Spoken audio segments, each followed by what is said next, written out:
Le micro-baladeur, l'info de votre région. Aujourd'hui, émission consacrée aux 75 ans du stade Yerno et nous en parlons avec Philippe Van Coenberg, les chemins des sports. Alors, monsieur Van Coenberg, est-ce qu'il y a des travaux qui sont prévus pour ce stade Yerno à l'occasion des 75 ans? Est-ce qu'il y a des choses à faire? Oui, 75 ans, c'est plutôt jeune, donc effectivement, ce bâtiment a un peu vieilli. Il y a effectivement une étude en cours pour réhabiliter le site. Par exemple, on parle de refaire un nouveau terrain synthétique, puisqu'il est de première génération et que le dessus est abîmé. Au niveau énergétique, les salles ne sont plus au top, il y a 70 ans, on mettait du simple vitrage, évidemment. Le parquet qui est fort utilisé dans la salle de sport est à refaire, puisque de nombreux club de mini-foot le fréquente. Il y a aussi des petits problèmes de toiture. Donc il y a un projet de rénovation complète du site et notamment y annexer l'ancienne maison du peuple qui est là et où on peut récupérer des salles pour y faire des vestiaires, une salle de réception, une nouvelle salle de gym. Donc le projet est en cours, j'espère que ça aboutira pour 2015. Vous le savez, cette année on célèbre les 75 ans du stade Yerno, on fait la fête à cette occasion. Alors je suis avec monsieur Philippe Somme qui est président de l'association Fraternité Montagnarde. Alors le stade Yerno, monsieur Somme, c'est un stade qui est fréquenté, je crois c'est 100 000 personnes par an à peu près. Oui, nous n'avons pas les chiffres exacts. Effectivement, nous tournons autour des 100 000 personnes. Il faut savoir qu'il y a de multiples activités au stade Yerno. Les cures de vacances nous apportent pas mal de public. La piscine est fréquentée quand même par de nombreux clubs. Il y a des terrains de pétanque, il y a un stade de football, il y a une plaine de jeu tout simplement. Il y a des clubs de judo, de foot en salle. Alors, par exemple, il faut aussi savoir que une championne, Marie-Isabelle Lomba, est issue d'un club de Montigny-sur-Sambre. Tout à fait. Elle a fait son école ici au dojo qui se trouve juste à ma droite. Et c'est la famille Guldemont qui a fondé ce club qui est célèbre aussi pour sa participation aux Jeux Olympiques. Et gageons que dans l'avenir, il y aura encore des stars du judo qui vont sortir de l'école de Montigny-sur-Sambre, du dojo Guldemont. Nous sommes ici avec Monique Dupart qui est une des représentantes de l'association Fraternité Montagnarde. Il faut savoir que cette année on célèbre les 75 ans d'anniversaire du stade. Bon, Yerno, il y a plein d'activités, il y a du foot, il y a du judo, etc. Mais historiquement, c'est vrai que c'était aussi, et c'est encore, une cure. Alors Monique, vous avez fréquenté cette cure. Quel souvenir gardez-vous de cette cure que vous fréquentiez durant votre jeunesse? Ah, c'est un souvenir extraordinaire et je dois dire que je m'amusais beaucoup ici. Je retrouvais mes copains, mes copines. On passait des journées vraiment très bien organisées. On mangeait très bien et on s'amusait beaucoup. Alors c'était de la cuisine qui était faite le jour même parce qu'il n'y avait pas de frigo, rien du tout. Hein.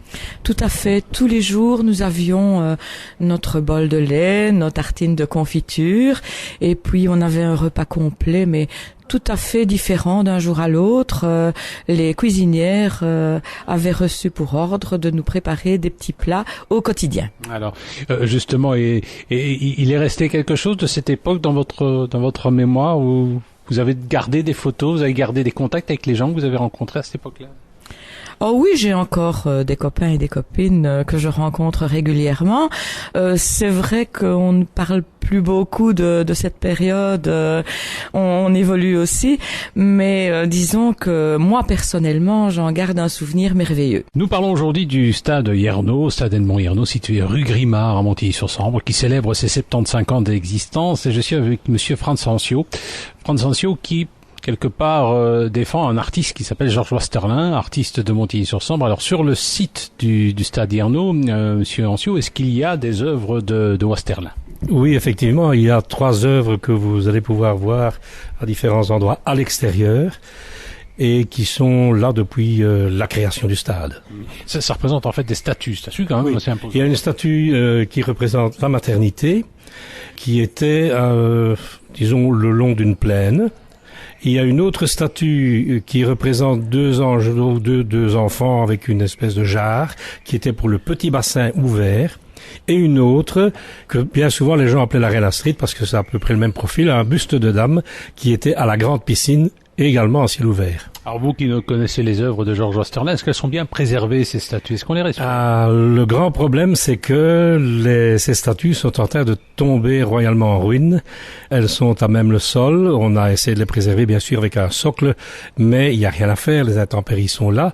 Et je crois que si on veut garder un petit peu le patrimoine, il serait grand temps, mais très grand temps, de les sauver. Nous étions avec différentes personnalités de Fraternité Montagnarde. On a parlé du stade Hiernaut, au stade qui célèbre ses 75 ans d'existence. Il est installé ici à la rue Grimard. Je suis avec monsieur Franz Ancio, qui connaît très bien l'artiste George Westerlin. De manière générale, c'est vrai que ce stade Hiernaut, c'est dommage qu'on ne puisse plus voir la façade d'origine, qui était vraiment une façade de type art déco. Elle n'existe plus qu'en photo. Et j'ai eu la chance de retrouver ces photos grâce à plusieurs sources. Il y a d'abord les archives de Charleroi qui m'ont beaucoup aidé. Également le petit-fils de monsieur Van de Velde, qui était l'ancien directeur, décédé maintenant, et qui avait gardé tous les dossiers de son grand-père. Et là-dedans, il y a une mine de photos fantastique. Monsieur Van de Velde qui était le directeur ou le gérant, si vous voulez, du stade, jusque, je crois, en 1988, puis qui a pris sa pension et qui malheureusement est décédé. Cela dit, il reste encore quand même des traces de cette période art déco. On voit par exemple des fenêtres en forme de hublot et une salle. C'était le style bateau, qu'on appelait ça dans le temps. Tout à fait. Et alors, c'était assez caractéristique d'ailleurs de l'arrière du bâtiment.